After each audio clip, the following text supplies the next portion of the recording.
um dos servos lá do exército de Saul, quando Saul também começou ali ainda, falar, será que tem algum homem? Aí teve um servo que disse, ô, Saul, eu conheço um cara aí, mano, esse cara ele é diferente, esse cara, ele é um cara de boa aparência, ele fala bem, e mais, Saul, Deus é com ele. Então, o mais importante, irmãos, na nossa caminhada é ter a convicção clara de que Deus é conosco. Mas quando é que eu sei que Deus é comigo? Quando eu estou de acordo com a sua palavra, né? Quando eu estou de acordo com os seus mandamentos. É aquilo que Jesus disse, né? Ele fala assim: o Pai sempre está comigo, porque eu sempre faço o que lhe agrada. Estava até ontem conversando com os irmãos, ontem aqui a gente fez um discipulado, e aí aquele contexto também do Salmo, né? Que Davi fala assim: agrada-te do Senhor, ele satisfará os teus desejos. Mas que desejos é esse, né? Concernantes quando estamos alinhados, né, com Deus, ou seja, vivendo no Espírito. Então, a gente pode dizer claramente, irmãos, Deus é comigo, porque eu sempre faço o que lhe agrada. E Paulo vai dizer mais à frente, né? Ora, se Deus é por nós, quem será contra nós? Então, nesse texto, né, que Davi traz para si, Deus é por mim, para a comunidade, para nós, como igreja, a gente pode dizer, irmão, se você tem andado em conformidade, né, os mandamentos, a orientação do Espírito, você pode dizer claramente: eu bem sei que Deus é por mim. Então, mesmo em lutas, dificuldades, adversidades, tribulações, se nós estivermos andando no caminho correto, irmãos, a gente pode dizer isso nas nossas orações, no nosso dia a dia, né, entoar, ou seja, invocar, que é o termo que iniciamos aqui, no dia em que eu te invocar, os meus inimigos vão fugir. Por quê? Porque sabe que nós temos uma aliança com Deus. Né? O inimigo sabe quando, de fato, aqueles que estão de acordo, né? Pegando também aquele contexto de Paulo, quando aqueles homens quiseram expulsar demônios no nome que Paulo pregava, né? Aí os demônios falam: eu sei quem é Paulo, quem são vocês? E tomaram uma surra daqueles demônios, né? Então, os demônios sabem quem é de Deus e quem não é, irmãos. Né? Os inimigos têm ciência. Opa, isso aí eu não posso me atrever a mexer com isso, né?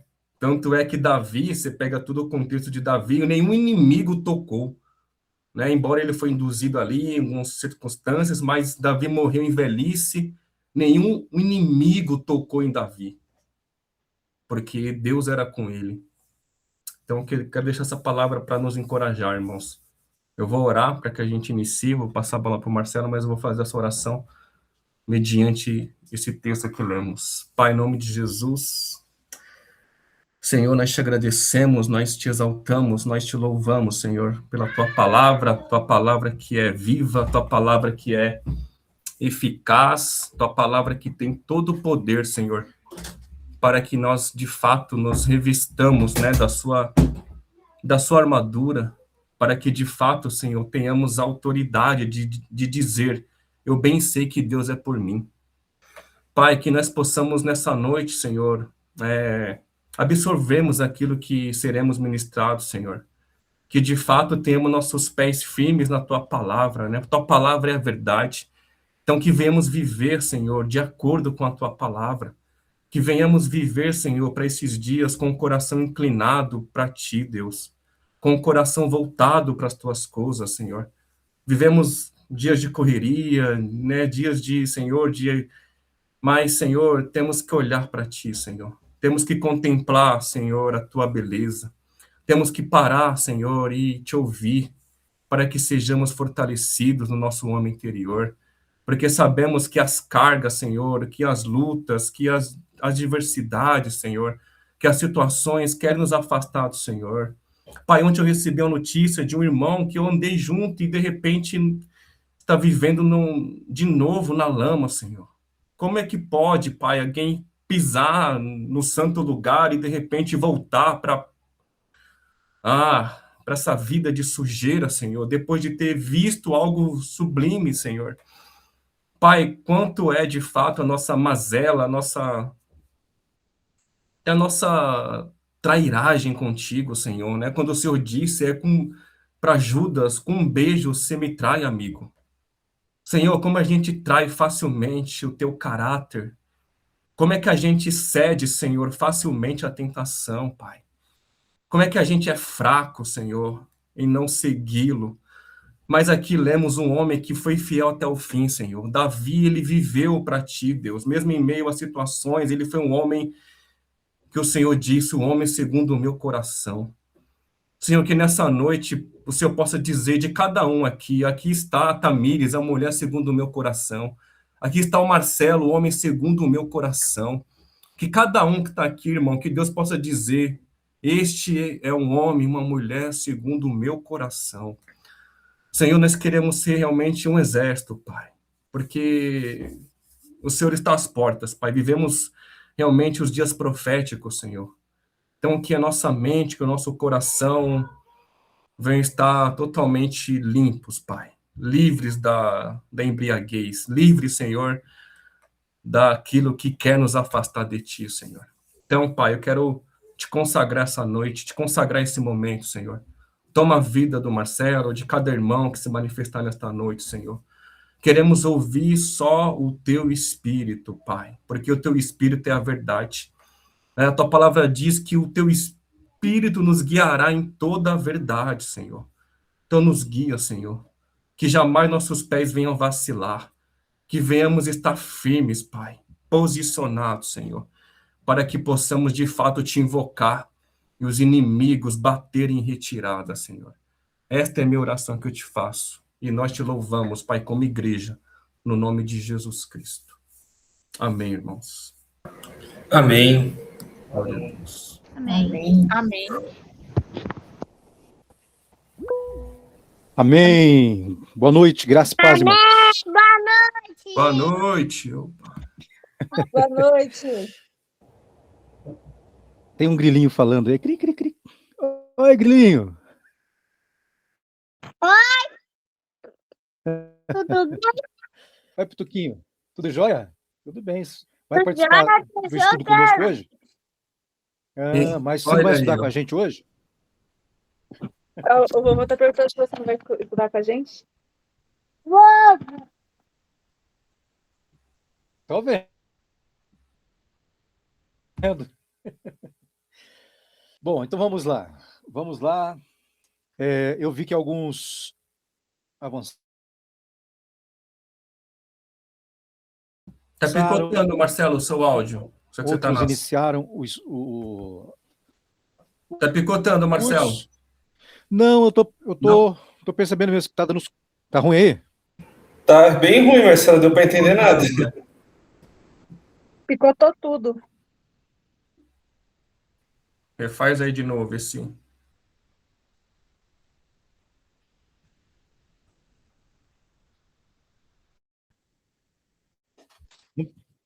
Alô, alô, alô? Responda sim ou não. Melhorou, Agora Marcelo. foi. Não? Sim? É que eu tô Melhorou. com duas portas fechadas aqui, deve estar cortando o sinal. O meu sinal vem lá de dentro. Eu abri uma das portas. Bom, eu percebi que alguns de vocês avançaram no curso, outros iniciaram. Então nós vamos algumas coisas. E eu estava aqui conversando Marcelo, com a Ana, voltou a já picotar. faltou com umas Voltou a picotar de colocações novo. e veio perguntar para mim se não.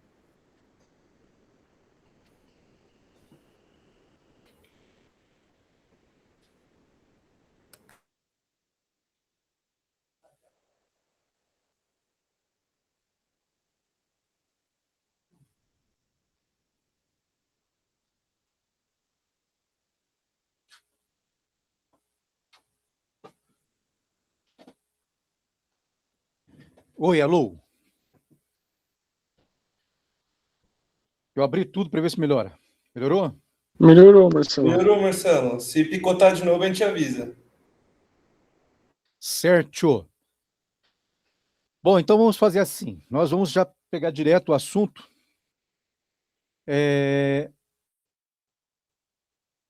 Eu gostaria de saber uma coisa bem prática aqui. O que vocês compreenderam da primeira parte do capítulo, da primeira lição? Queria que, já que nós paramos a semana passada no Otávio, começar no Otávio hoje. Eu posso começar trazendo um pouco daquela pergunta que eu deixei no ar, Marcelo? Deixa ela para fazer depois. Eu acho que ela vai entrar na lição 1.2, eu acho, no meu entendimento. Tipo, talvez Certo. na introdução ali. Certo. É que Bom, não nós sei, estamos né? Não sei se eu cheguei na resposta correta. Ó, ela começa assim, né? O conteúdo, ele começa na inversão no Éden. Então, se Deus só deu uma proibição em meio a uma generosidade quase ilimitada, por que a serpente atacou justamente o caráter de Deus antes de oferecer o fruto, em vez de simplesmente ter oferecido esse fruto? Por que ela começou atacando a índole de Deus, colocando dúvida? Por quê?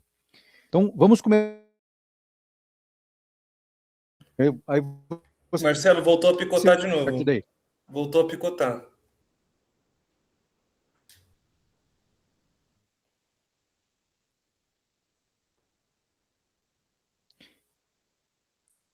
Deixa eu fazer um negócio aqui.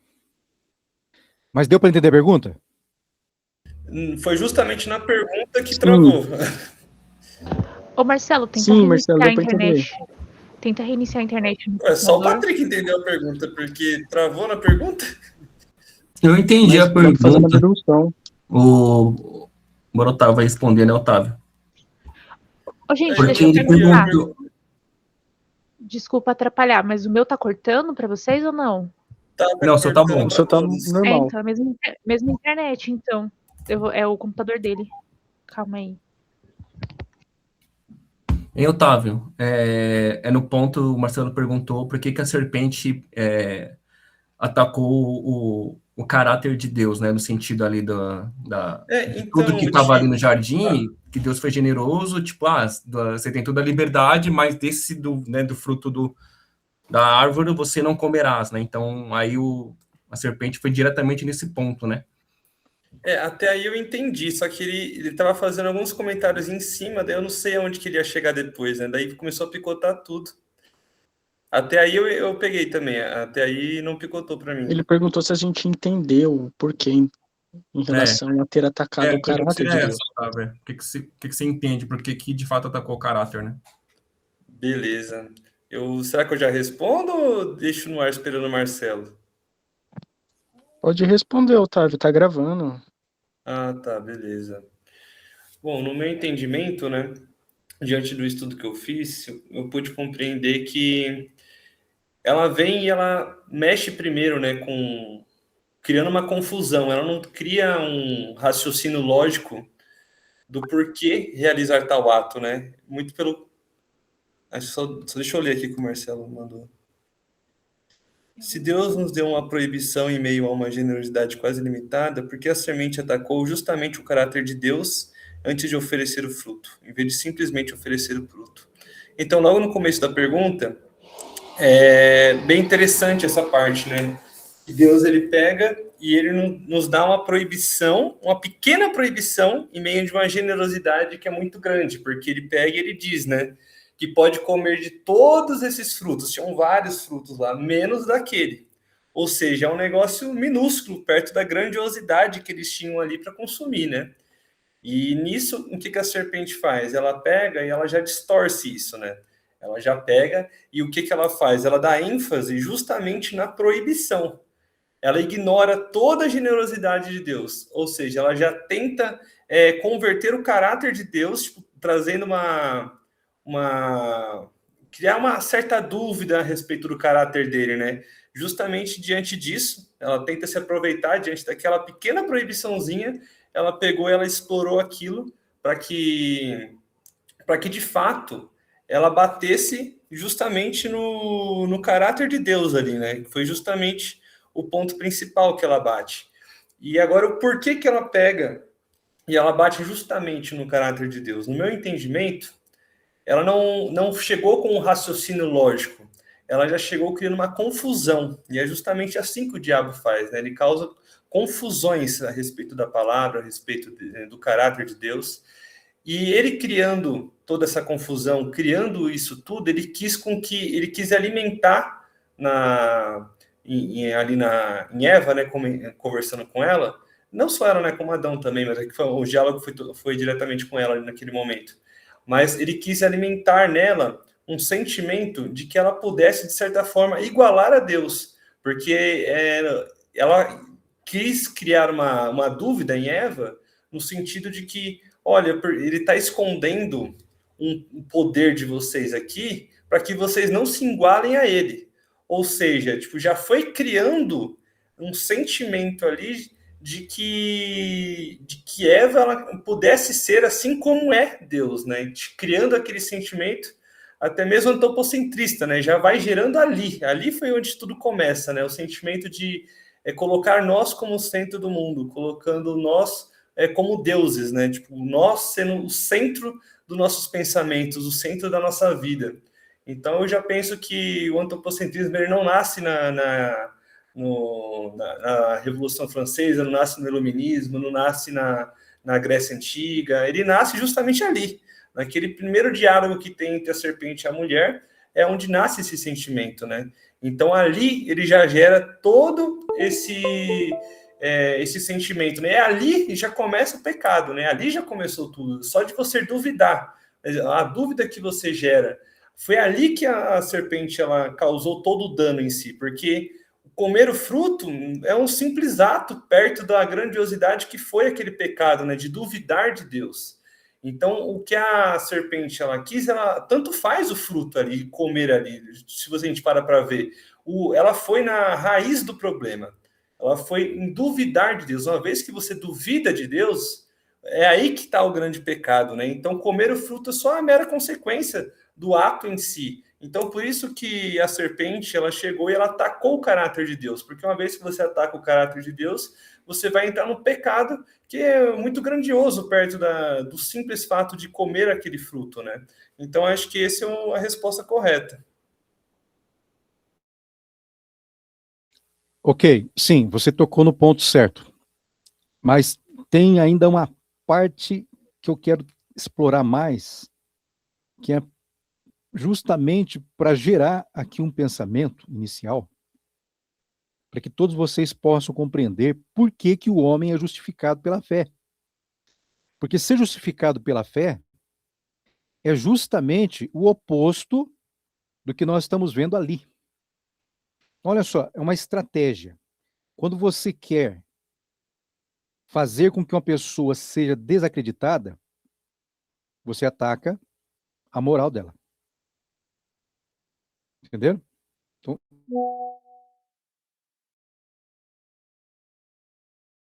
isso é uma Marcelo, começou a estratégia. picotar de novo. É o Ele tá picotando ainda. que mais a gente vê sendo utilizado o tempo todo para Tá fazer. picotando tudo, Marcelo. Não dá para entender. Está picotando muito? Sim, sim. Tipo, quando você começa a Agora, falar, fica tranquilo. Daí do nada começa a picotar lá para frente, assim, sabe? A gente só entende as primeiras palavras.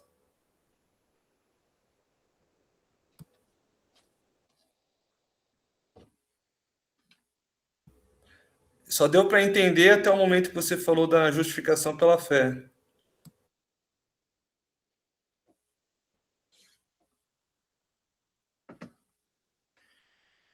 tem uma coisa Agora tá cortando meu mudo. sinal.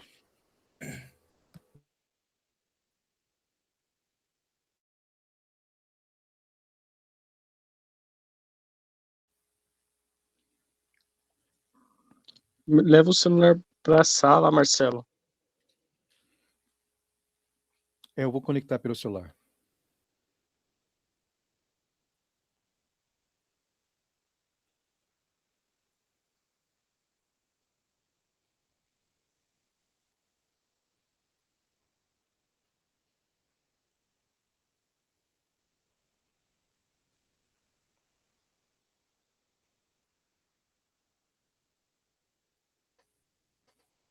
que eu estou lendo o sinal aqui, ele subiu. Eu mexi na posição do notebook. Bom, então é assim, é o seguinte, é uma estratégia muito antiga, atacar a moral da pessoa para fazer com que ela caia em descrédito. Ofender, atacar a moral, uma das coisas que a gente vê o tempo todo aí nas campanhas políticas, né?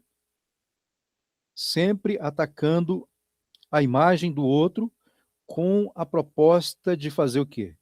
De fazer com que aquela pessoa caia em descrédito. Então, é uma estratégia de guerra. Então, quando nós vemos aqui a serpente atacando a imagem, né, atacando a moral, a índole, ela está fazendo aqui um trabalho estratégico justamente para vender o que ela está oferecendo. Qual que é a proposta dela? Olha, eu tenho um produto aqui, e esse produto pode fazer você se transformar num Deus. Agora, a pessoa que falou que isso aqui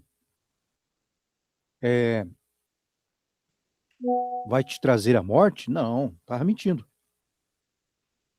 Ela quer esconder de você a realidade.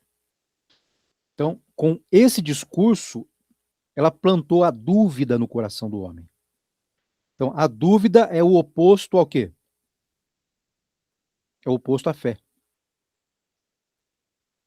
A palavra do diabo, a palavra da serpente, é uma palavra que traz o quê? A dúvida. E com qual objetivo? Então, se você for observar toda a Bíblia, todos os mandamentos, tudo aquilo que está relacionado a esse ponto, vocês vão ver, literalmente, que é muito simples toda a revelação. Para pensar um minuto. Raciocínio desse ponto de vista.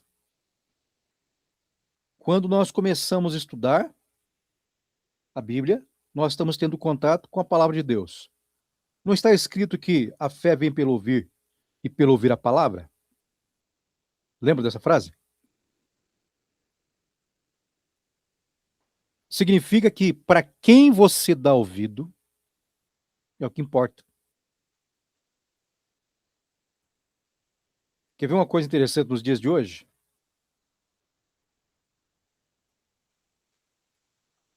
Pensa assim. Todos nós sabemos que vamos morrer. Tem alguém aqui no nosso meio que não tenha certeza disso? Tem jeito, né? Se tem uma coisa que é certa, é que nós vamos morrer. E se nós temos certeza de que vamos morrer, por que que nós vivemos como se não fôssemos morrer um dia? Por quê? Para e pensa. As pessoas querem se formar, querem alcançar altos, né, níveis na sociedade. Elas querem conquistar, conquistar, conquistar, conquistar. Ué, mas você vai morrer. Para e pensa. Se você vai morrer, por que que você vive como se não fosse? Aí vocês vão ver aquelas linhas de pensamento no mundo aí. Que nós temos que viver intensamente. Cada dia. Como se fosse o último. Então, estes são os pensamentos da serpente. Quando nós vivemos como se não fôssemos morrer, quando nós vivemos para trabalhar, e todas as coisas estão em torno disso, a gente gasta a maior parte do tempo, né? Eu tenho uma coisa que eu não gosto de fazer. Não gosto. Dormir. Dormir significa que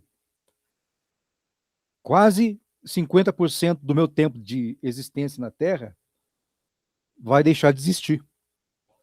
Então eu passo a maior parte do meu tempo acordado. Como, por exemplo, de anteontem para ontem, eu não dormi. Eu estava fazendo um trabalho aqui e queria acabar. Então eu não dormi. E aí, eu fui dar uma deitada, já era 3 da manhã de ontem. Então eu devo ter ficado aí umas quase 20 horas, ou um pouco mais de 20 horas acordado. Porque eu sou mortal. Eu penso assim, poxa, eu sou mortal, por que que eu vou perder meu tempo com coisas que vão consumir meu tempo útil de vida?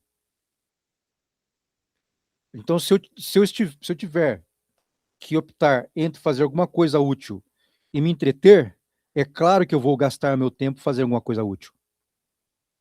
Porque se eu não me entreter, tanto faz. Mas as coisas úteis, elas me são necessárias. Então, eu não vou deixar de fazer algo que é útil para fazer uma coisa que é fútil. Entendeu? Por quê? Porque eu sou mortal. Se eu não fosse mortal, não.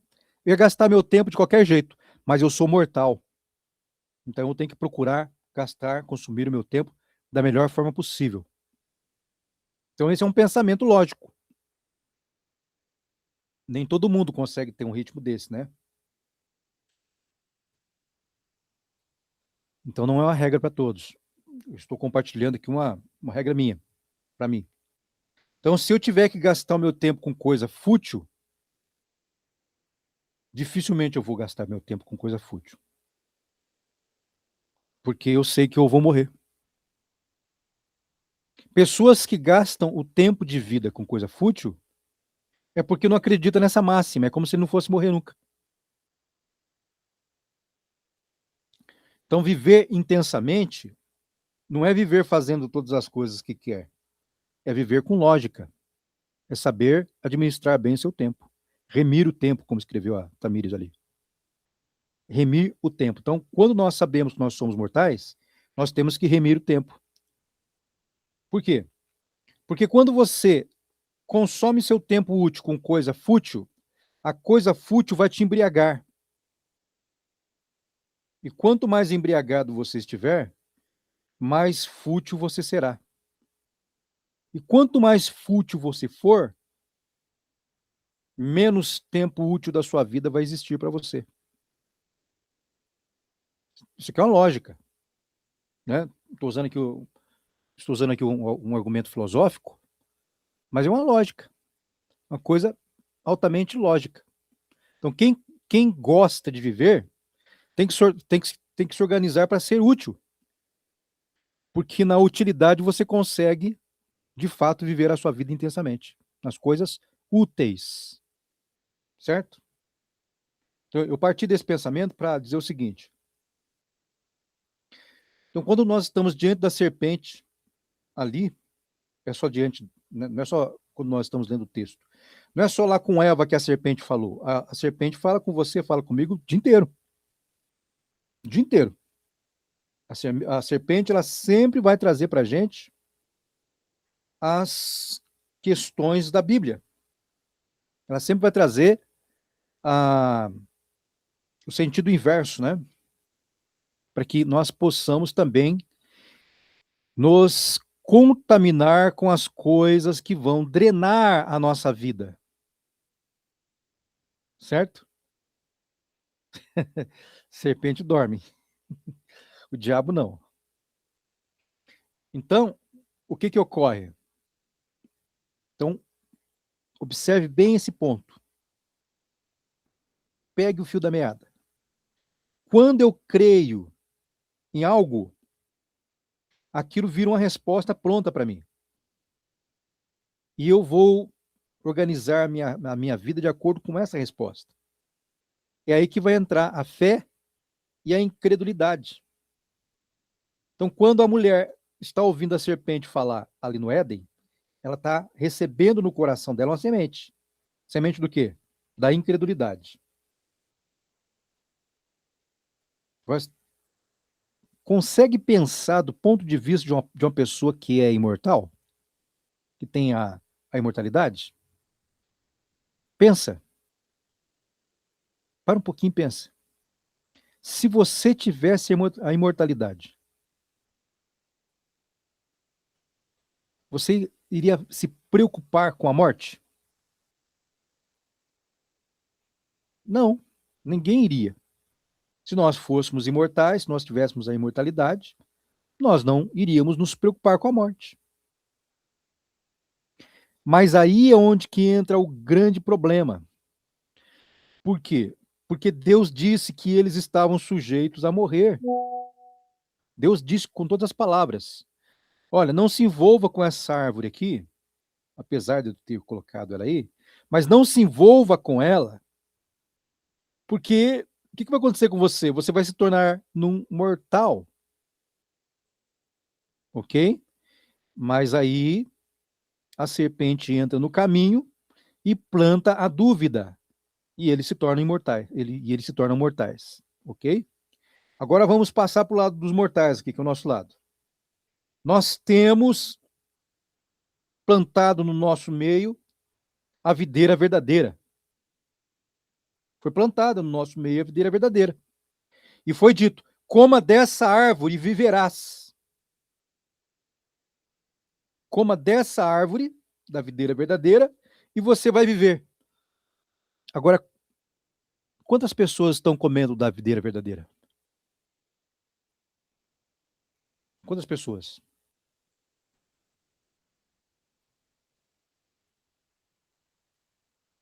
Toda a humanidade? Toda a humanidade acredita que Jesus Cristo é a videira verdadeira? Não, né?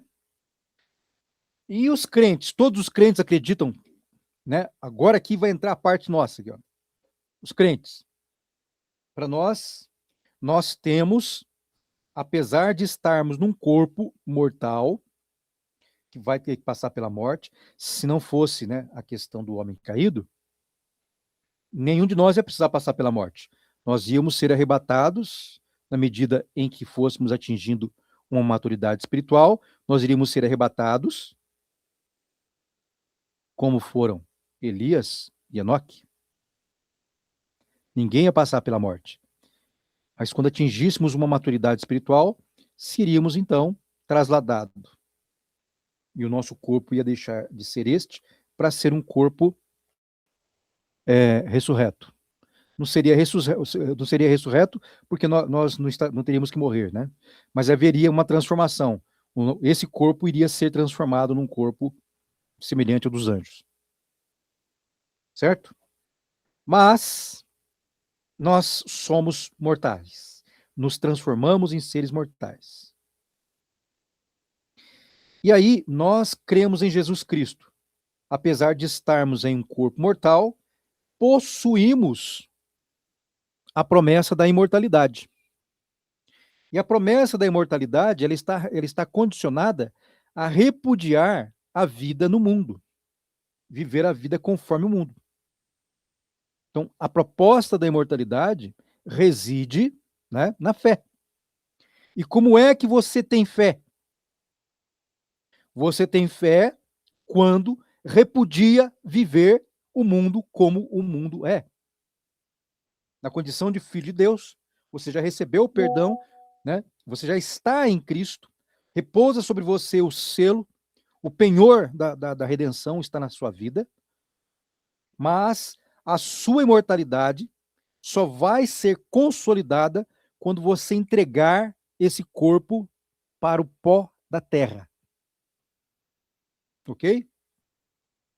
Então, enquanto nós não entregarmos o nosso corpo para o pó da terra, nós não teremos vencido o pecado. Então, esse é o ponto fundamental. Ser fiel até a morte, então terás a coroa da vida. Essa é a palavra do Senhor Jesus para os crentes. Agora, qual crente que, de fato, tem fé? É aquele que abre mão dessa vida para viver em espírito. Quem vive na carne está tendo fé? Com base no que nós estamos estudando? É uma pergunta que eu estou fazendo para vocês. Quem está vivendo no pecado está tendo fé? Estou falando dos crentes, tá? Não do mundo. Estou falando da igreja, daqueles que estão lá todo final de semana, batendo palma, levantando as mãos, dizendo que Deus é maravilhoso e tudo aquela coisa. Estou falando desse povo. Dentro desse povo, olhando para esse povo, do qual nós fazemos parte. Não estou dizendo aqui que se expressar com adoração, com essas coisas, está errado, tá? Estou apenas pontuando para que vocês possam entender meu raciocínio. Então, o pensamento é esse. Dentre esse povo, entre nós, uma pessoa que vive pecando, que cai no pecado hoje, cai no outro pecado amanhã, cai no depois, não consegue dizer não à sua carne. Essa pessoa tem fé? Sim ou não?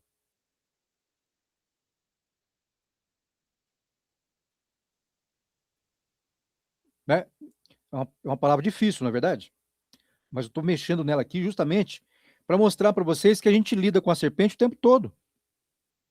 Então você está lá se entretendo.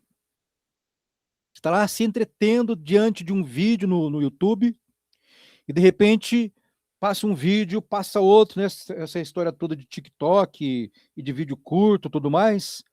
Aí você passa um, passa outro, passa um, passa outro, e aquilo vai mexendo com a concupiscência dos seus olhos. De repente você começa a ver coisas ali que começam a mexer com os teus instintos da incredulidade. E quando você vê, você está preso em alguma coisa. Né? São diversas coisas, não é uma só. Existem diversas coisas que nos capturam pelos olhos, outros pelos ouvidos. E aí você começa a ser engodado, a serpente está ali. Aí você começa a passar por uma luta mental. Ah, não, mas Deus é perdoador. Ah, não, mas... E você começa a colocar respostas para dar base para que você caia em pecado. Para justificar o seu pecado. Para amenizar a sua mente, para que você peque, para que você entregue a você aquele prazer. Ali está a serpente, convencendo você que não é bem assim. Que o pecado não é tão destruidor assim. A serpente está ali dizendo para você de alguma forma, não, tá tudo certo. Ah, depois Deus te perdoa, depois você se arrepende. Não, depois se arruma. A sua mente vai estar trabalhando assim. É essa hora que você está lá, hipnotizado pela serpente. Davi com Betseba, lá do alto do palácio dele, quando ele percebeu que no horário X a mulher iria se despir e tomar a sua ducha, tomar seu banho, então ele já sabia o ponto, a hora, o momento dele estar ali naquela posição, sondando a mulher. E sabe-se lá se do outro lado também não tinha uma provocação. O fato é que foi dar no pecado. Então Davi não vigiou. A serpente estava lá falando com Davi. Olha lá. E enchendo a cabeça dele de estratégias para usá-lo como um fantoche. E isso se repete com todos nós. E aí que está o X. Então, quando nós estamos lendo essas coisas na Bíblia, nós estamos aprendendo estratégias de guerra. Nós estamos aprendendo ali, né? Jesus chega e fala assim, ó, o único jeito, a única maneira que você tem para não ser vencido pelo pecado, para não ser arrastado para a morte, você que já recebeu a remissão de pecados, você que já tomou a sua cruz, agora você tem que me seguir, você tem que repetir o que eu faço, porque se você não repetir o que eu faço, você não vai conseguir chegar lá no fim com essa cruz. Você vai abandonar ela pelo meio do caminho. Então, qual que é o princípio disso? Você tem fé suficiente? Tenho. Então, você vai tomar a sua cruz e vai repetir o que eu faço até o fim da sua vida. Por que eu estou insistindo nesse ponto aqui para falar com vocês? Porque eu passei muitas décadas escutando um raciocínio no meio dos evangélicos que eu toda a vida tive assim como uma coisa muito desprezível. Eu ficava pensando, esse povo está aprendendo direito mesmo? Os professores que falavam isso, essas pessoas aprenderam isso aonde? Na Bíblia não foi. Do que eu estou falando? É uma coisa muito sutil. Há uma discussão assim, nós não somos salvos para as boas obras. Ninguém é salvo pelas obras. Isso é uma verdade. Só que essa verdade aplicada de forma errada, ela vai levar você para a mesma coisa que a Eva, por ter duvidado da palavra de Deus. Ninguém é salvo pelas obras. Mas isso não significa que, se você não praticá-las, está tudo bem. É o contrário. Você só vai praticar as boas obras se você tiver fé. Então, se você tem fé, você vai praticar as boas obras. E quais são as boas obras? Então, a parte fundamental das boas obras é justamente você ir contra a tua natureza. Essa é a parte fundamental. Foi isso que Jesus falou. Então, toma a tua cruz e me siga. Ele está dando uma palavra inversa daquela palavra que a serpente deu para Eva. Lá era só comer um fruto. Duvidou e come o fruto. Beleza. Consolidou ali a queda. Agora, para consolidar a sua vida espiritual, para consolidar a tua salvação, você tem que colocar a tua fé em ação. E a tua fé em ação significa obras. A tua fé em ação significa produzir, de acordo com a fé. Se você não estiver produzindo de acordo com a fé, significa que você não está tendo fé. Então, se eu tenho que negar a mim mesmo, quais são as coisas que aparecem no meu dia a dia como propostas? Quais são essas coisas que aparecem no meu dia a dia como propostas? São várias. E muitas coisas nós mesmos vamos atrás. E aí, então, nós vamos começar a pleitear coisas, né? Começar a buscar coisas e nos dar o direito de alguns prazeres, sem nenhum problema de consciência, porque eu estou salvo pela fé. Eu estou salvo não é pelas obras. Então, veja como que uma verdade, se ela estiver interpretada de forma errada, ela coloca você no inferno. Ela acaba com a tua salvação. Então, você tem que ter o seguinte pensamento. A sua fé só é fé de verdade se você estiver crendo naquela palavra que Jesus falou. Que aquele que viver a sua vida a perderá. Percebe? A palavra de Jesus? Você tem fé nessa palavra? Você tem fé que Jesus é a verdade? A verdade que liberta? Então, a primeira verdade que nos liberta é a primeira palavra dele da lista, antes de todas as outras. Foi essa. Olha que coisa interessante, hein? Isso aqui é para a gente guardar muito, porque é aqui que a serpente pega a gente. Então, se você duvidar de que... duvidar do quê? Se você duvidar que você pode ser condenado por não abrir mão da sua vida terrena, você já está condenado. Não, é só um pecadinho. Não, não é só um pecadinho, é incredulidade. É a mesma incredulidade que entregou a mortalidade para o casal que era imortal.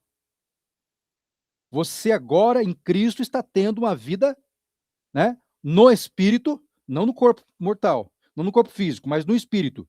Você está tendo uma vida, você está tendo a imortalidade, melhor colocando. Então, quando você está na fé, você está surfando na crista da imortalidade. Enquanto você está na fé. Então, está negando a você mesmo? Você não está se envolvendo com as coisas que você sabe pela palavra que são transgressões? Está?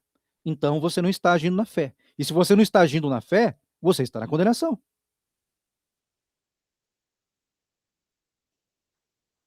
Se tirar essa revelação do texto bíblico, se tirar esta revelação do evangelho, acabou o evangelho. Porque o evangelho está trabalhando literalmente com esse pensamento, de que a fé que nos justifica é a mesma fé que nos coloca na cruz. A mesma fé que me justifica é a mesma fé que eu vou usar para crucificar a velha natureza. É essa a proposta.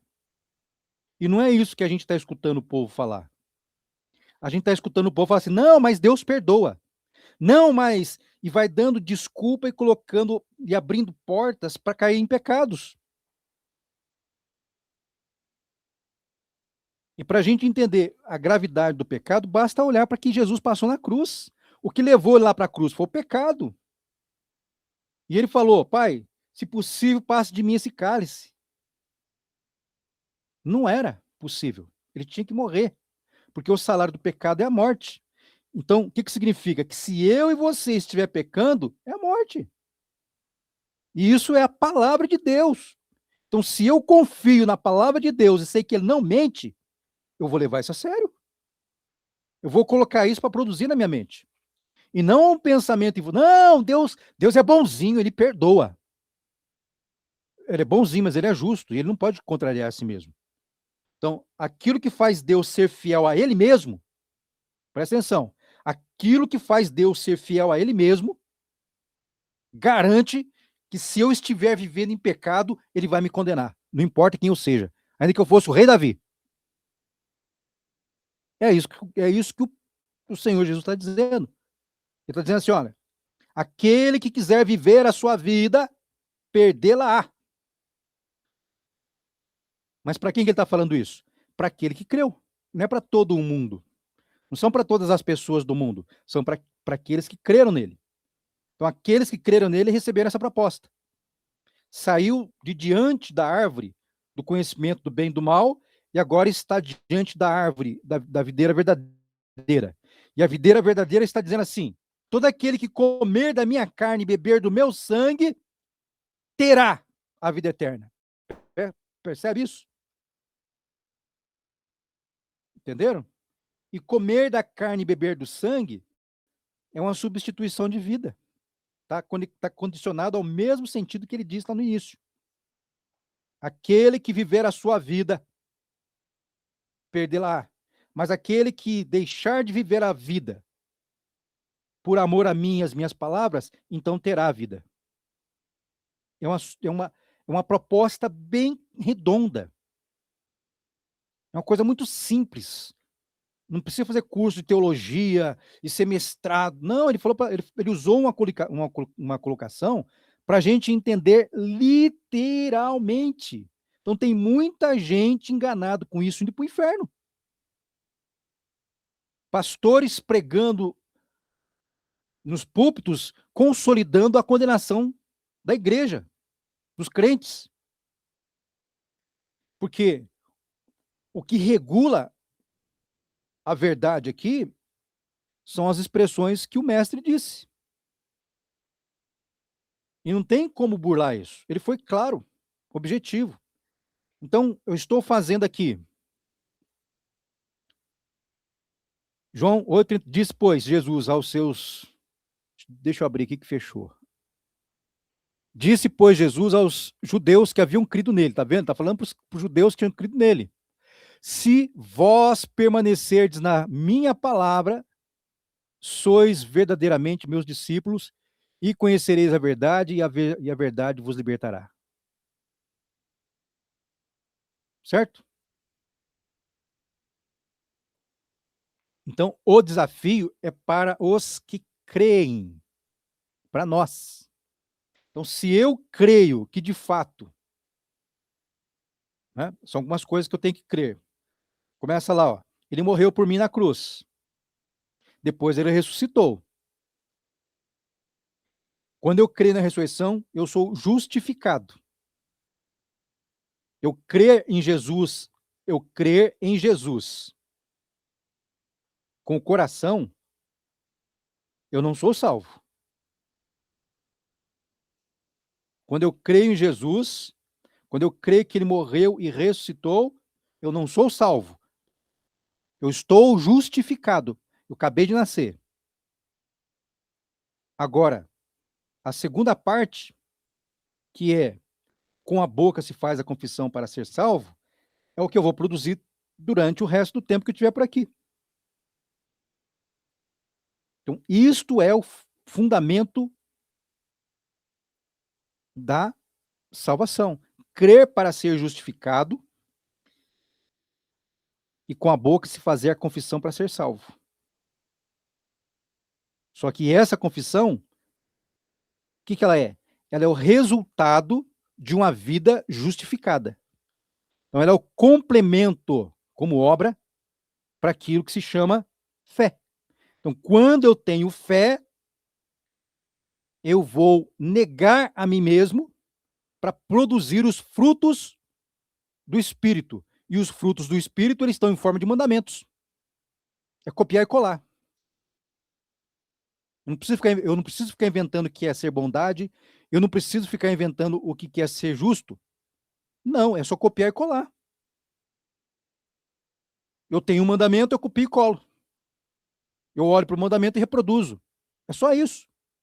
Então, quem tem fé de verdade vai copiar e colar. Simples, simples, simples. Copiar e colar. Então, este é o princípio do que nós estamos estudando aqui.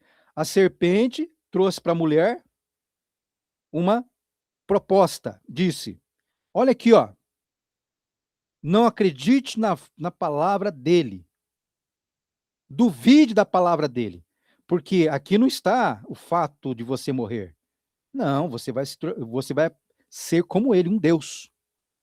Conhecedor do bem e do mal. Vai dominar tudo. Ela só esqueceu que ela já dominava tudo. Não precisava dar comer do fruto. Porque ele também tinha dito para ela, crescei, multiplicai e dominai sobre toda a criação. Já tinha domínio. Tinha imortalidade, tinha domínio.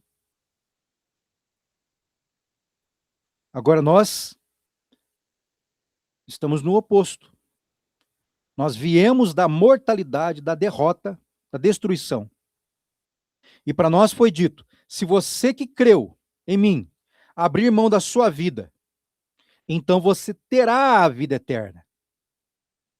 E para abrir mão da minha vida, eu tenho que ter confiança na proposta que ele está fazendo. Ele está dizendo assim, olha, abra mão da tua vida e eu te darei a vida eterna. Ah, tá bom, beleza. Eu vou tocar os meus dias e vou mostrar nos meus dias que eu tenho fé. Eu vou me afastar de todas as coisas que eu poderia ter vivido, que poderia ter me arrancado da fé. Não, vou priorizar a fé. Eu vou me aquietar para não ficar correndo atrás das coisas, querendo encher o meu ego das satisfações das coisas dessa vida. Sejam elas quais forem, riquezas, sexo e tantas outras coisas. Então eu vou me abster dessas oportunidades que vão surgir na minha vida, das paixões da carne. Eu vou me abster delas. Então, se eu tenho fé, eu vou me abster. Se eu não tenho, eu não vou me abster. E o que acontece no que se refere ao ajuntamento dos crentes? Lá no ajuntamento dos crentes está cheio de gente que não está se abstendo da carne. Está alimentando a carne, então não tem fé. Não vai valer nada, ele está ali declarando aquelas palavras, dizendo que ama a Deus, blá, blá, blá, blá, blá, blá, blá, blá, blá, porque é mentira. É só teatro. Deus vai estar recebendo a declaração de amor na hora do teu pecado. É na hora que você estiver ali sendo assediado pela tua carne. É lá que você vai dizer se ama Deus ou não. Não é no ambiente religioso onde está todo mundo bonitinho, né? E reunido ali para ficar dizendo as coisinhas bonitinhas. Então Deus acaba com toda a hipocrisia com esse discurso. E o verdadeiro culto a Deus acontece lá. No momento em que nós estamos vivendo o dia a dia. No momento em que nós estamos tendo a oportunidade para pecar ou não. É ali que a gente está fazendo o nosso verdadeiro devocional, a nossa verdadeira declaração de fé. É ali. É quando você passa por uma pessoa jogada na rua e não estende a mão, ou estende. São nessas coisas que nós vamos demonstrar a fé, ou a incredulidade. Por isso nós temos os mandamentos, para copiar e colar. Entenderam? Então, se nós não queremos ser hipócritas, se nós não queremos estar na classe que Jesus declara como hipócritas, nós temos que entender bem isso, porque o que mais tem nos encontros entre os crentes é gente hipócrita. E pastores hipócritas ensinando as pessoas a enganar a si próprias. A maior parte das coisas que eu escuto hoje sendo pregadas é para enganar as pessoas. São pastores que nunca se libertaram, que nunca experimentaram de verdade o que é a libertação, e que ensinam as pessoas a burlarem as suas próprias mentalidades. E um desses debates é como eu estava dizendo aqui no início. É essa conversa que se faz, que já virou um grande debate, na verdade. Ah, nós somos salvos pelas obras ou pela fé? Não, mas ninguém é salvo pelas obras. Então tem um debate nesse caminho, que ele poderia ser verdadeiro, se ele concluísse dizendo que a fé só tem um jeito dela ser fé de verdade. É se você estiver produzindo boas obras, se você estiver copiando e colando, se você estiver imitando o Cristo. Como Paulo fala, sede meus imitadores, como eu sou de Cristo. Ser imitador é tomar a cruz e segui-lo. Tome a sua cruz e me imite. Copie o que eu estou fazendo. Copie e cola. Entenderam? Então, diante de nós hoje tem essa proposta. Quer saber se você está condenado? Quer saber se você está salvo de verdade? Não, mas eu tenho convicção da minha salvação. Eu escutei os pregadores falando que a gente tem que ter convicção. Bom, agora eu tenho. Fiz uma forcinha aqui. Consegui. Agora eu tenho convicção de que eu estou salvo. Isso aqui... Isso aqui é a confissão positiva. A declaração da confissão positiva. E tem outro que fala assim, há poder em tuas palavras. Então você tem que profetizar na vida do teu irmão. Meu irmão, eu profetizo na tua vida isso, aquilo, outro. Isso faz parte da teologia, de uma teologizinha que surgiu aí um dia desse, que ficou conhecida como confissão positiva. E tem uma porção de gente que acredita nisso. Há poder na palavra de Deus. A palavra de Deus tem poder. Sim, está ligado ao determinismo também. E aí você vai ver que a palavra de Deus tem poder.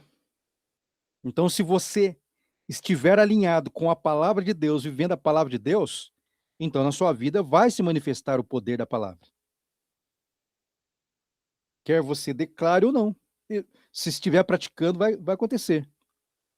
Como aconteceu com a Eva e com o Adão. Quando eles duvidaram da palavra de Deus e comeram do fruto, aconteceu neles imediatamente a morte. Entenderam? Então, esse é o princípio que eu queria expor aqui. Né? E eu quis trazer essa explicação para a gente poder pôr isto como resposta já imediata dentro desse curso, né? Para a gente entender bem claro isso. Então, com essa palavra que eu estou dando aqui, com esse discurso que eu estou trazendo aqui para vocês, e com bastante explicações que eu estou pondo lá nos estudos, eu estou procurando mostrar também por que, em que ponto que eu venho falando que eu não concordo com o determinismo do calvinista, né, do calvinismo, e nem concordo, eu não concordo com a maneira monergista do calvinismo, e nem concordo com o sinergismo do arminianismo. O arminianismo, ele acredita que uma pessoa pode se perder. E o calvinismo acredita que se você estiver salvo, uma vez salvo, salvo para sempre. Então são dois pensamentos que não representam o argumento ortodoxo que existe na revelação bíblica. Nenhum dos dois. Por quê? Porque um trabalha com a determinação de que Deus, antes, né, ele vai pegar aqui a doutrina que Paulo traz da eleição, vai misturar junto com algumas outras passagens da Bíblia para gerar o pensamento de que Deus, na sua soberania, determinou, então, quem seria salvo e quem seria condenado. E isto foi um estupro do entendimento que está no texto bíblico. Em dado momento, um cara que era fervoroso, calvinista fervoroso, chamado Jacob Arminius, vai começar a ter conflitos quando ele perceber que sim, que uma pessoa poderia se perder. E ele vai desenvolver uma metodologia para refutar o pensamento calvinista. E aí vai surgir, né, o arminianismo, que vem de Jacob Armínio, que antes era um calvinista. Entenderam? E qual que é o pensamento do arminianista? É que você está salvo e que você pode perder a sua salvação. Então, quando você peca, você perde a salvação. Quando você se arrepende, você está salvo de novo. Então, eles chamam isso de sinergismo. O monergismo não, só Deus. É uma ação, a salvação é uma ação que vem só de Deus. Monergismo, da palavra mono. E de sinergia, o sinergismo vem do pensamento do arminiano. Que não, nós participamos sim. Nós participamos com Deus do processo da salvação. Então eu estou dizendo não para Armínio e estou dizendo não também para Calvino. Estou dizendo não para os dois. Por quê? Porque lá no texto bíblico não está dizendo que você recebeu a salvação e você pode perdê-la. Não, a sua salvação, ela só se consolida quando seu coração parar de bater. Enquanto você estiver aqui na Terra, você está correndo risco de se perder. De cair na incredulidade. Você está correndo risco de voltar para a tua vida na lama. Está correndo risco. E por que a Bíblia trabalha com esse pensamento? Eu vou contar para vocês quem conseguiu entender direitinho isso. Tem um movimento, não sei se é um movimento, mas é um trabalho muito, muito bonito, realizado aí por um pessoal. Eu não vou me lembrar agora aqui o fundador desse trabalho, mas ele trabalha assim. Ele trabalha com pessoas que têm dependência alcoólica. São os alcoólicos anônimos. Qual que é o pensamento que eles trabalham? Eles trabalham e ensinam assim: se você foi alcoólatra na sua vida, nunca mais você vai deixar de ser. Nunca mais. Você se embriagava? Então você tem que se considerar que você vai ser eternamente não, né? Mas até a sua morte você vai ser alcoólatra. Como assim? Você vai ser alcoólatra. Agora nós vamos te ajudar a vencer isso. Como um alcoólatra, você sempre vai evitar a primeira dose. Então, um alcoólatra tem que evitar a primeira dose, porque você é alcoólatra. E assim eles conseguem tirar muitas pessoas do alcoolismo. Porque as pessoas que começam a participar dos encontros deles e aprender a lutar contra o alcoolismo, se garante sóbrio. Pode procurar na internet que vocês vão ver que é um trabalho gigantesco que traz excelentes resultados. E a pessoa que criou esse trabalho era crente. Então fundou os Alcoólicos Anônimos. Com esse pensamento. E de onde que ele tirou isso? dessa máxima. Então, se você é pecador, como a Bíblia diz, a Bíblia fala assim, você é pecador, até sua morte você é pecador. Então, o que você tem que evitar? A primeira dose. Evite o pecadinho. Evite o contato com as coisas que podem te levar para o pecadão. Porque se você, como pecador, estiver vigilante para não se embriagar com o pecado, então você vai ficar na santificação.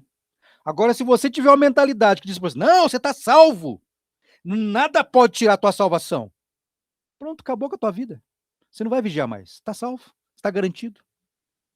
E por outro lado, se você tem aquele pensamento arminianista de que você perde e ganha salvação a cada pecado que você comete, e a salvação logo que você se levanta, então você vai ficar nessa vida de cai, levanta, cai, levanta, cai, levanta, sempre.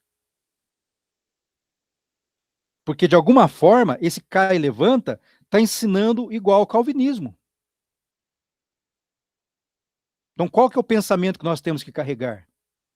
Que se nós temos fé, nós vamos viver a vigilância do negar a si mesmo. É isso que a Bíblia está ensinando. Essa é a doutrina fundamental. Então, eu estou lidando com a velha criatura aqui, agora, e eu tenho que matar ela a todo momento. Eu tenho que ir contra ela a todo momento. E se eu não estiver em guerra com a velha criatura, se eu estiver carregando a mentalidade que eu estou salvo, como é que eu vou estar vigilante? Como é que eu vou lidar com isso? Ah, não, eu já estou salvo. E o outro, se eu cair, depois eu levanto. Deus me perdoa. E você vai ter uma vida inconstante. Você vai ter uma fé inconstante. Uma hora lá em cima, outra hora lá embaixo. Por quê? Porque você não aprendeu a verdade. E as igrejas estão cheias de pessoas assim, escutando esse quase evangelho da salvação. Quase. É o quase evangelho da salvação. Porque o evangelho da salvação, ele vai dizer para você, você tem a justificação dos teus pecados quando você creu na morte e ressurreição do Messias. Então você já está justificado. Sobre você pousa a promessa do que vai acontecer lá no futuro. O que vai acontecer no futuro? Vai acontecer a ressurreição do teu corpo. Lá no futuro vai cumprir-se a promessa de Deus. Então nós estamos olhando para o futuro, para quando o meu corpo estiver morto. Eu estou aguardando a promessa. Então onde que está a salvação? A salvação está lá no dia que a promessa se cumprir. Quando os mortos forem levantados. É lá que está a salvação. A teologia, a doutrina da salvação está apontando para o dia da ressurreição dos mortos. E para você participar da ressurreição dos mortos, você tem que ter tido uma vida de negação do teu ego. É isso que a Bíblia está falando. E é por isso que você tem a justificação. Porque não é o que está escrito lá, né? Que a fé, como é que é? Alguém sabe repetir para mim? A fé é a convicção de coisas que nós não vemos, mas esperamos. Então, se a fé é a convicção de coisas que nós esperamos... A fé é a certeza de coisas que se esperam e a convicção de fatos que não se vê. Está falando do futuro, não está falando do futuro?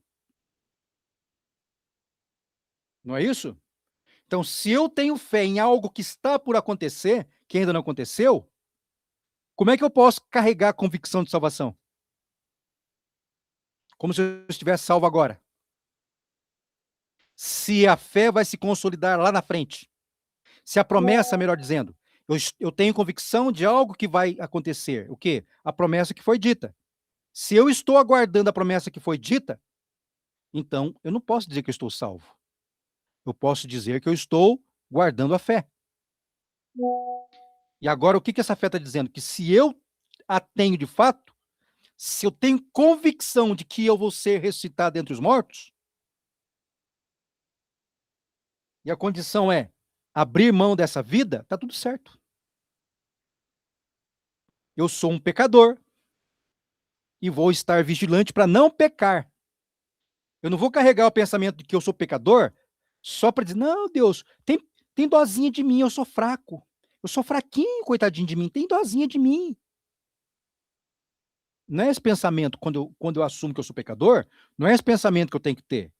Quando eu assumo que eu sou pecador, eu tenho que assumir que eu vou lutar para não cair em pecado. Eu sou pecador. Eu vou evitar tomar a primeira dose. Eu vou viver lutando contra mim para não tomar a primeira dose. Não vou ficar invocando Deus para ter dosinha de mim para eu dar umas pitacas de vez em quando na cachaça. Estão entendendo? Então, os alcoólicos anônimos estão aprendendo direitinho. Assim eles vencem o alcoolismo. Eles vão viver a vida inteirinha sabendo que eles são alcoólatras. Mas que eles têm que ter perseverança para não tomar a primeira dose. Estão vigilantes, em profunda vigilância, porque eles sabem que se tomar a primeira dose, pronto. Eles vão se sujar de novo. E é assim que a gente tem que carregar a fé na salvação. Nós fazemos parte da promessa, o Espírito Santo está em nós, nós temos o selo, temos tudo isso que foi falado aí, que nós lemos, temos tudo isso. Mas todas essas coisas são tesouros em vaso de barro. Nós somos o vaso de barro. E se eu de fato creio em que Jesus disse, então eu vou viver a minha vida ou vou negá-la? Entenderam o pensamento? Então, esta é a revelação que a Bíblia fala desse ponto. Então, não é só lá a história da Eva que ficou no passado e do Adão. Não é. Essa história, ela se repete desde então, todos os dias, em todos os lugares, para todas as pessoas. Entenderam? A serpente está sempre lá para tirar a convicção que você tem de que se você abrir mão, ela quer que você esqueça disso. Ela vai investir nisso, para você esquecer de que se você viver a sua vida conforme o mundo é, você vai perder a vida eterna. E quem disse isso é fiel. Então, Jesus é fiel? Você crê que Jesus é fiel? Então tenha certeza que se você estiver em conformidade com o negar a si mesmo, então ele vai cumprir a promessa na sua vida, para garantir a você a ressurreição dos mortos. Agora, se você não tem fé, você vai viver no lodo. Você vai viver uma vida religiosa, dizendo coisas bonitas, se expressando de forma religiosa, mas lá nos bastidores, na tua intimidade, você sabe muito bem o que você tem vivido. Então, esse tipo de coisa, a serpente está lá, botando na tua cabeça que não tem problema nenhum. Nenhum problema, você pode ver de qualquer jeito. Deus vai te perdoar. Lá no último momento, quando você estiver para dar teu último suspiro, se você estiver, né? Deus é fiel, e se você estiver lá para dar seu último suspiro, então você vai se arrepender e vai estar tudo certo. Olha o ladrão na cruz. Contextos diferentes, resultados diferentes. Entenderam? Então presta bem atenção nisso aqui que eu estou falando. Por que que eu não fui pelo caminho do calvinismo, nem pelo caminho dos arminianos? Por quê? Porque eu não encontrei isso na Bíblia. Eu não encontrei o que eles estão pregando na Bíblia. O que eu encontrei na Bíblia foi que se eu tiver fé, eu vou me negar os prazeres desse mundo, as cobiças, durante todo o tempo. Se eu tiver fé, eu vou crucificar a minha velha natureza. Se eu não estiver crucificando a minha velha natureza, é porque eu estou sendo incrédulo. Só isso. Entenderam? Então, isso tem que ficar assim, ó, na base da nossa doutrina aqui, ó, aquilo que nós estamos aprendendo como doutrina da salvação, este é o alicerce. É a parte fundamental. Tem muitas outras coisas para edificar aqui em cima, para a gente poder enxergar mais detalhes ainda, mais riquezas. Mas a base principal é essa. Você está lidando com a serpente todos os dias. Todo o tempo. A serpente está lá. Já viu aquelas pessoas assim, eu esmago a cabeça da serpente e bate o pé no chão e não sei o quê? É assim que esmaga a serpente no chão, não. Tá amarrado em nome de Jesus! Não é assim que repreende o demônio, não. O demônio lida com leis. O demônio lida com a lei. O demônio conhece tudo da lei. Porque ele usa do conhecimento que ele tem da lei para sugerir e pôr seus tropeços. Porque ele, sabendo que as pessoas cometendo determinadas coisas vão estar debaixo da maldição da lei, então ele é perito, como um bom conhecedor da lei, em colocar tropeços diante de você. É aquela mocinha bonitinha ou aquele rapaz bonitão? Ele vai usar as coisas que ele tem. As oportunidades de negócios, os negócios lucrativos, são nessas coisas que nós temos que estar atentos, como pecadores, evitando a primeira dose. Entenderam? A doutrina da salvação, que nós estamos estudando, ela só vai fazer sentido se nós entendermos as coisas como de fato na prática. Nós não estamos apenas estudando aqui para acumular conhecimento teórico. Não. Nós somos mortais. Daqui uns dias nós vamos abotoar o paletó de madeira e entregar essa matéria aqui para virar pó. A gente tem que levar isso a sério. Muito a sério. Somos mortais. E como dizia minha avó, para morrer basta estar vivo. Então esse é o ponto inicial, o ponto principal, ok?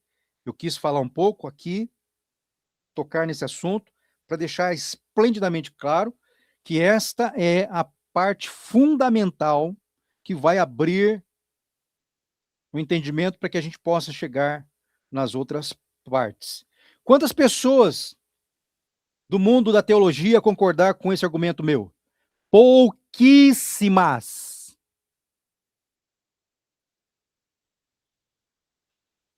A maior parte dos teólogos repudiam esse argumento que eu trouxe aqui. Eu não estou inventando ele. Não estou trazendo para vocês aqui, o Marcelo criou uma forma de interpretar a doutrina da salvação muito bacana, bonita, olha que bacana. Não foi eu que trouxe essa interpretação. Esta é a mensagem que está lá no texto. E quem não prega isso aqui, não está pregando doutrina da salvação, está pregando qualquer outra coisa, menos doutrina da salvação. Mas eu criei em Jesus, então você está justificado. Para você ser salvo, você tem que produzir testemunhos de vida na tua caminhada. Porque se você não produzir testemunhos de vida na tua caminhada, você vai estar negando Jesus. E aí ele vai cumprir, como ele é sempre fiel, ele vai cumprir aquilo que ele falou. Todo aquele que me negar diante dos homens, eu o negarei diante do meu Pai. Senhor, no teu nome, expulsamos demônios, curamos muitas pessoas enfermas, profetizamos, fizemos muitos sinais. Quem? Vocês fizeram tudo isso aí? Não vos conheço, nunca os vi. Apartai-vos de mim, os que praticam a injustiça, para o fogo eterno. Ele mesmo que falou isso aí. Fui eu. E eu sou um daqueles que está na multidão lutando para não estar lá junto com esse povo que ele mostrou aí. Eu não quero estar lá, não. Eu quero estar no outro grupo lá, que ele fala assim, bem-vindos, benditos do meu Pai, para a herança que vos aguarda. É desse lado que eu quero estar. Então essa doutrina que eu estou pregando aqui, é justamente porque eu quero estar desse lado aí, Eu quero que ele olhe para mim e saiba que eu, aqui na terra, sustentei o testemunho dele a respeito de quem de fato ele é. E é isso que eu estou propondo para os irmãos. É esta proposta que eu aprendi, que eu estou trazendo para vocês, para que vocês não caiam nas falsas doutrinas, porque as falsas doutrinas que têm aparência de ser verdade, ela não é verdade. Ou ela é isso, ou não é isso. Não tem jeito. Não tem, a verdade não tem como ela ser híbrida. Ela é a verdade ou ela é a verdade. Então eu vivo assim, né? Como um alcoólatra, vigiando para não tomar a primeira dose. Ah, surgiu ali oportunidade, tal, olha, já pesquisei, passei os olhos, entendi. Opa, tem transgressão aí, tô fora. Não, mas isso aqui, tô fora. E eu já vi umas coisas pesadas, hein? Para devolver aqui a palavra para vocês. Coisas pesadas. Uma delas, meu sogro. Eu sempre conto essa história. Agora eu vou encaixar ela direitinho aqui, ó, para vocês entenderem. Aonde que tem poder na palavra. E não é palavra de homem que tem poder, mas a palavra de Deus. E quando você sabe aplicar a palavra de Deus, lembra quando Ananias e Safira morreram? Foi por uma palavra que saiu da boca de Pedro. E por que a palavra que saiu da boca de Pedro levou os dois à morte? Porque ele tinha tomado um posicionamento de acordo com algo que estava na lei.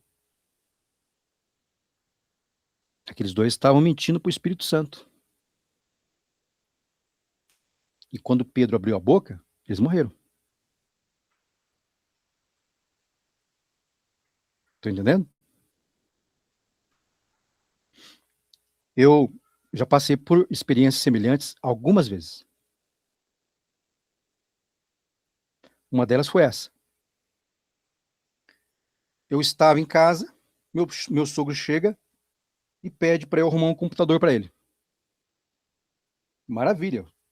Prontamente vou lá, pego a minha maleta de ferramentas, estou indo com ele para o carro dele, e ele fala para mim assim, ele dá uma risada e fala assim, os meus irmãos entraram numa clínica aí, fizeram a limpa, mas eles não viram que eu vi onde eles colocaram, e eu fui lá e peguei esse computador.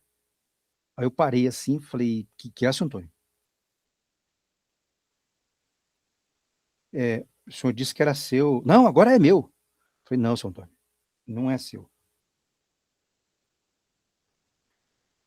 Eu falei, olha, sinto muito, se o senhor quiser que eu tenho um computador aqui, eu arrumo, deixo prontinho e te dou de presente, não precisa me pagar nada. Mas a mão nesse computador eu não ponho. Me desculpa, mas eu não posso pôr a mão nesse computador. Não, não tem problema não, ninguém viu. Falei, a pessoa que não podia ver, viu. Quem? Falei, meu pai. Meu pai viu. E se eu pôr a mão nesse computador, vai sobrar para mim também. Falei, eu não vou pôr a mão nisso. Se o senhor quiser, eu monto para o senhor aqui o computador e levo lá e instalo para o senhor, mas nesse não põe a mão. Ah, então deixa. Eu falei, o senhor vai pesar a mão nos seus irmãos. Não vai demorar muitos dias. Ah, tá bom. Pelo carro fui embora. 15 dias depois, os dois foram fuzilados na porta da casa dele. Esta foi uma situação, sim. E ele lembrou, e quando ele viu aquilo acontecendo, quem contou para mim, disse que ele ficou apavorado, pulava de um lado para o outro, horrorizado, gritando assim, Marcelo falou que isso acontecia, que isso ia acontecer. Outra vez, foi antes disso, foi bem antes, foi quando a Cíntia estava grávida das gêmeas, da Paloma e da Paola. Tinha uma pessoa que a gente morava no local que tinham várias residências e a área compartilhada ali onde tinha varal para estender roupa e tal, era tudo no mesmo ambiente. E o cara invocou com a Letícia, dizendo, a Letícia tinha 10 anos de idade, que a Letícia tinha entrado lá, tinha pego coisa dele e ficou perturbando a Cíntia, nossa, e eu trabalhava lá em Barueri, eu saía de madrugada, chegava tarde da noite. E esse cara ficou perturbando. Até um dia que eu marquei com ele, então, de esperar ele amanhã lá, que ele só podia, eu não lembro direito. Sei que os horários dele lá com o meu não batiam. Então eu sacrifiquei um horário meu só para resolver isso. Pedi para a Cíntia colocar dentro da sala, assim, ó, todas as roupas que tinha no guarda-roupa, tudo que tivesse lá, para deixar à disposição lá na sala. E aí o cara chega, entrou na minha cozinha. Ao invés dele entrar na minha cozinha, falar que ele tinha tido um problema, etc. Tal, ele começou a dar a ficha criminal dele para mim. Já querendo pôr medo em mim, né? Bandido, folgado e tolo. Porque esquece que é mortal, né? E aí ele começou a conversar comigo ali, e eu disse para ele que eu não tinha medo de morte. Eu não tenho medo de morrer. E você não me conhece, você não sabe se você vai sair numa comigo e vai sair inteiro. Nós dois somos mortais. Eu só estou aqui hoje não é por causa do seu grande poder que eu estou aqui. Eu estou aqui porque eu sirvo a Deus, e se tem alguma coisa errada dentro da minha casa, eu quero resolver. Então não passe pela tua cabeça que eu estou com algum tipo de medo de você, que eu não tenho medo de você, e tá para nascer homem para me assustar. Então você faz o favor, entra na minha sala ali e procura lá. Aquilo que você achar que é seu, você pega e leva embora. E eu não quero mais que você sequer venha aqui, ó, direcionar a palavra para minha esposa. E a mulher dele estava do lado dele. Aí os dois entraram lá, reviraram tudo, e a mulher, bem, não tá aqui não. Tem certeza, senhora? Tenho, já olhei tudo, não tá aqui não. Eu me enganei. Aí eles saíram e foram embora. Naquela semana minha mãe faleceu.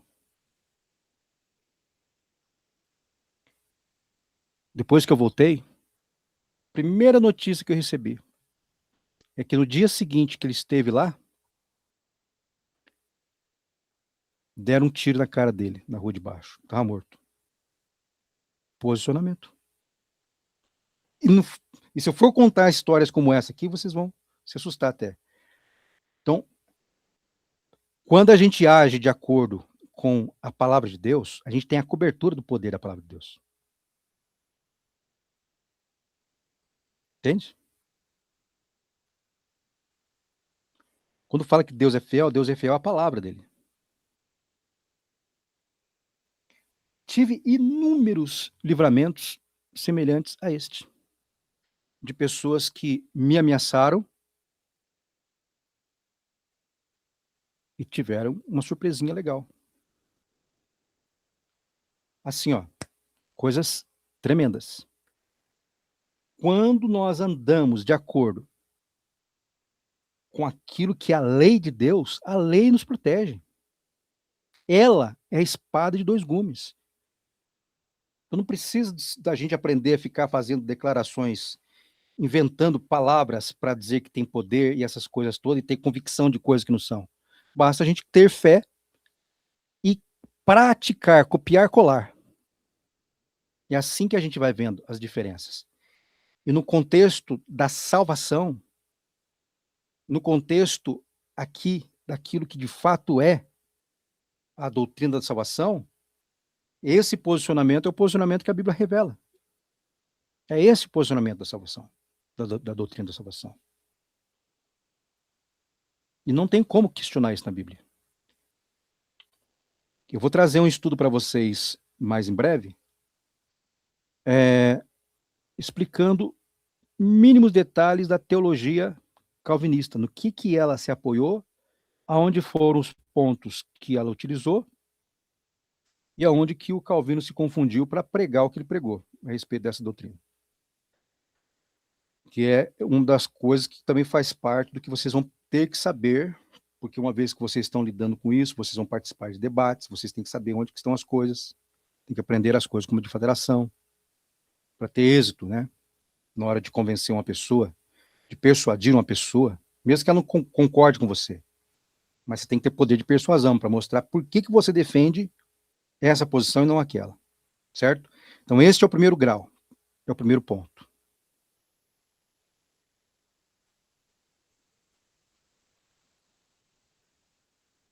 Então, a pergunta que eu tinha feito aqui no início. Como é que era? Pus no balãozinho aqui, né?